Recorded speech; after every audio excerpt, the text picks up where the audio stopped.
All right, Mike Heck here in Phoenix, Arizona. You know this man, needs no introduction. Clay, the Carpenter Guida, getting ready to take on Mugzy tomorrow at RAF 6. Clay, you put on a show up there at the press conference. You were ready. You said, we should have been up here. You were the tone setter. How does that feel now that that happened a couple hours ago? Yeah, you know what, guys? We used to set the tone back when I made my UFC debut way back in 2006 at UFC 64.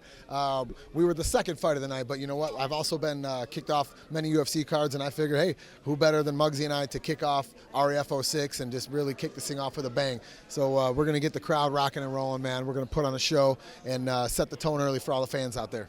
You had a long, historic run with the UFC. I mean, just long. And no matter where you were at in your career, whether you're on a 5-fight win streak or you lost a couple, there's never a fight poster that came out and people are like, damn it, Clay Guida's fighting, I'm not watching. They're all like, yes, this guy, no matter where he's at in his career, he's going to bring it. And now that we're kind of on the other side of that, I guess, what are your fondest memories? Are there any regrets, I guess, from your long and lengthy historic UFC career, Hall of Fame career? Thank you so much, Mike. I appreciate the kind words. And to all the fans out there, my family, friends, coaches, teammates, everyone that's been there with us through almost 20 years in the UFC, it was amazing. It's crazy because it feels like it went by like that, like a blink of an eye.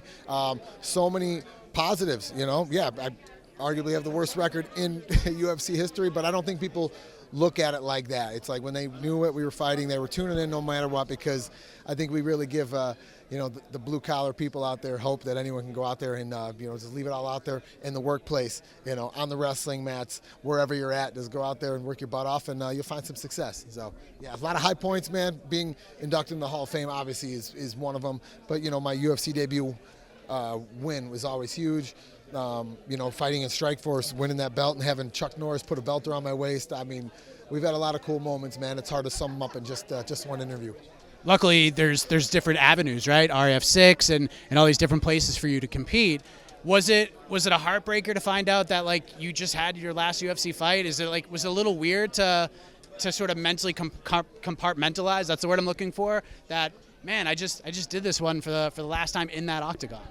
That's a great question too, Mike. Yeah, it was hard to process for a while because I always wanted to go out one more time and thank the fans. I want to thank Dana White. I want to thank the UFC. I want to thank, like I said, the fans, my parents, coaches, everybody, you know. But sometimes there comes a time when you just got to keep carrying on. And now we got RAF, and I get to fulfill my childhood dreams of being a professional wrestler, you know.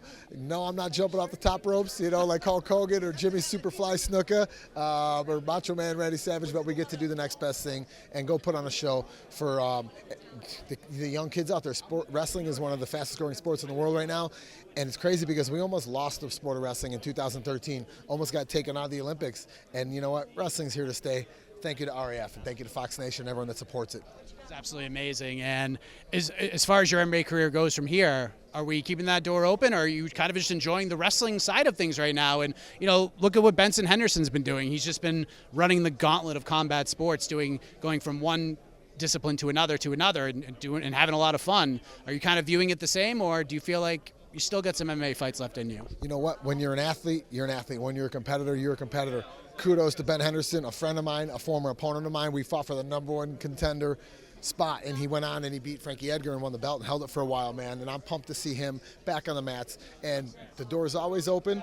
Yeah, there's no matchups in fighting or anything right now in MMA. I would love to, if the right opponent, the right organization, the right timing comes along, absolutely. I love to grapple, but yeah, it would be cool to put the boxing gloves on even someday, kind of, you know, test myself in there. But man, we're always open for different opportunities and different challenges. Well, you got your next opportunity, your next challenge coming up tomorrow at RAF6 against Mugzy. Can't wait to see it, man. Kicking off the card like you always do. No one better than Clay the Carpenter Guida.